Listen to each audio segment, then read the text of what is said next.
Something massive just dropped in the F1 world. A bombshell from Christian Horner that could shake Red Bull and roll the dice on Aston Martin's future. And it all starts with Aston Martin deciding to sell its small stake in the racing team, and Horner allegedly pouncing on the opportunity.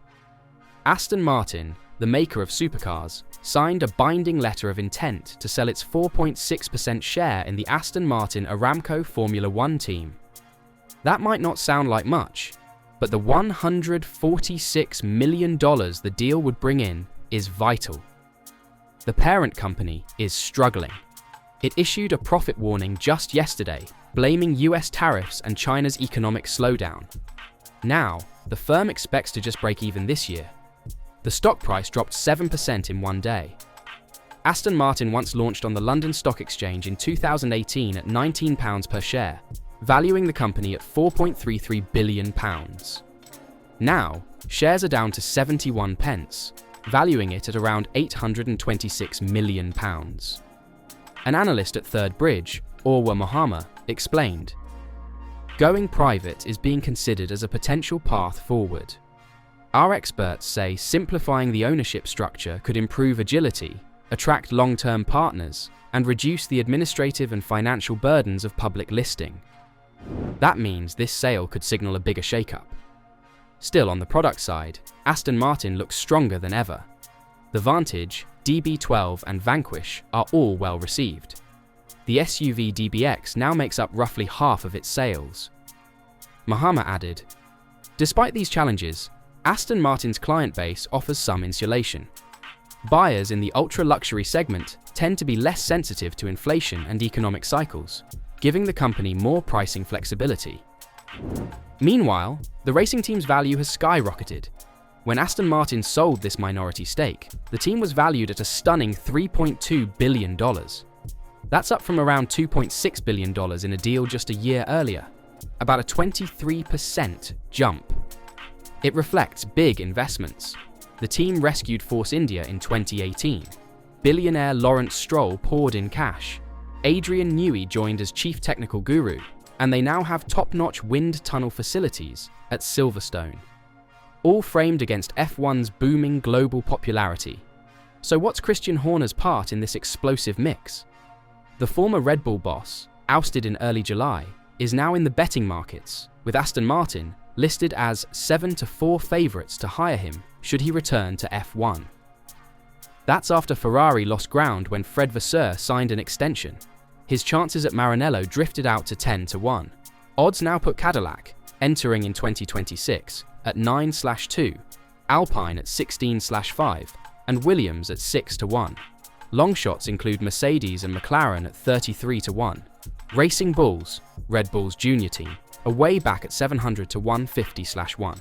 An ASOD spokesperson said, "A reunion with Adrian Newey at Aston Martin is the most likely option for Horner at odds of 7-4. Let's pause. Here's the twist blowing through F1. Horner possibly joining the very team whose public parent company is trying to simplify and cash out just a sliver of its ownership. If Horner moves over, that binds him to a team under a fresh minority owner who just financed a step up in valuation from $2.6 billion to $3.2 billion. That's huge. But there's more. Aston Martin's real goal is shifting their structure, maybe going private. Removing itself from the London Stock Exchange would let the racing team stand alone and could pave the way for outside investment. That changes everything. Horner's bombshell isn't just, he might join. It's, he might join just as the team cashes up, repositions itself, gains value, and turns private. It's the kind of future twist that changes narratives. Red Bull watchers wonder if Horner found a backdoor out, aligning with Newey again. But under a restructuring Aston Martin that's now valued billions more, and possibly free from public listing constraints. The question, will this new investor and Horner together turn the team into a championship contender? There's also Fernando Alonso's voice in this. He's crystal clear on Aston Martin being zeroed in on their 2026 car. 100%, he said. This is the twist. Aston Martin shedding small ownership, raising major funds, repositioning for privatization and and possibly hiring Horner, reuniting him with Newey, both zeroed in on the car of 2026. Is this just coincidence? Or is someone orchestrating a future-focused force? Let's rewind. Christian Horner didn't just leave Red Bull. He was removed after years of holding onto that team like a general guarding a kingdom. His ousting in July wasn't gentle, it wasn't graceful, and it wasn't quiet. And now, just weeks later, Aston Martin pops up in headlines with a confirmed $146 million stake sale and a clear shift toward 2026. Coincidence? Or calculated opening? If you were Horner, where would you go? Red Bull slammed the door shut. Ferrari extended Vasseur. Mercedes isn't budging, but Aston Martin, a team with fresh cash, a billionaire owner in Lawrence Stroll who has shown he'll spend, and Adrian Newey working behind the scenes. That's not just a next chapter, that's a reset. A quiet, slow, burning revolution. What's really happening here is a high-stakes chess match between Formula One power brokers. Lawrence Stroll didn't invest $117 million into Force India just to babysit P8 in the constructors. He's not just here for the sport, he's here to win. And now, he's got a team worth over $3 billion, a new factory, Honda Power, coming in 2026, and maybe, just maybe, Christian Horner in the war room. This minority stake sale? It's not just about money, it's about positioning.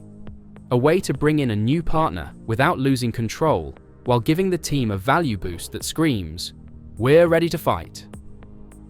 Meanwhile, in the shadows, Newey isn't even touching the AMR 25. Nothing, Alonso said.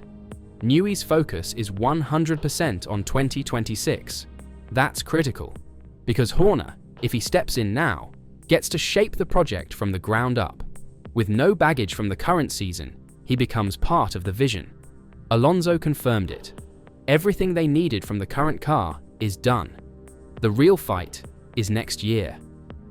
Even more telling, Alonso said the only real room for improvement now is with pit stops.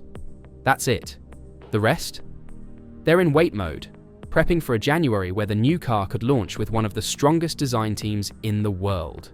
So if Horner joins, he wouldn't just manage a team, he'd lead the comeback, a clean slate. With Ferrari out of reach and Red Bull burned, it's his only true path back to championship glory. But here's where the story twists again. If Aston Martin does go private, as analyst Orwa Mahama speculated, then who's buying in? Who owns that new $146 million stake? Could it be a strategic move? Could Horner himself, or someone close, be involved?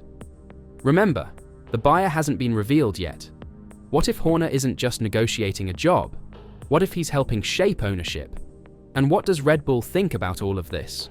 Their former boss potentially partnering with Newey again, at a team that's gunning for them by 2026? Imagine the paranoia, the pressure, the politics. This is more than team shuffling. It's the early rumblings of a power shift in F1.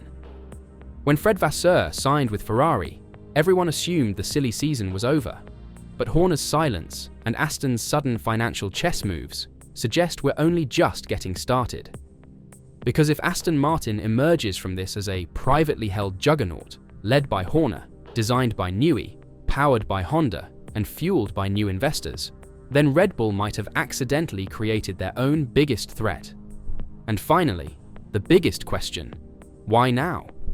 Why would Aston Martin sell that stake, signal potential delisting, and plan around Newey's 2026 car, all in the exact window where Horner is free? Unless, of course, something bigger is already in motion. This isn't just about Christian Horner leaving Red Bull. It's about the moment he chose to drop his bombshell. Because in this game, timing is everything. So we leave you with this. What if Horner isn't just preparing for a comeback? What if he's been building it all along? Comment below. Do you think Horner is behind the new Aston Martin power play? Are we witnessing the birth of a new F1 super team? Or just another twist in the wild world of Formula One? Either way, the road to 2026 just got a lot more dangerous. Stay tuned. because the real war hasn't even started yet.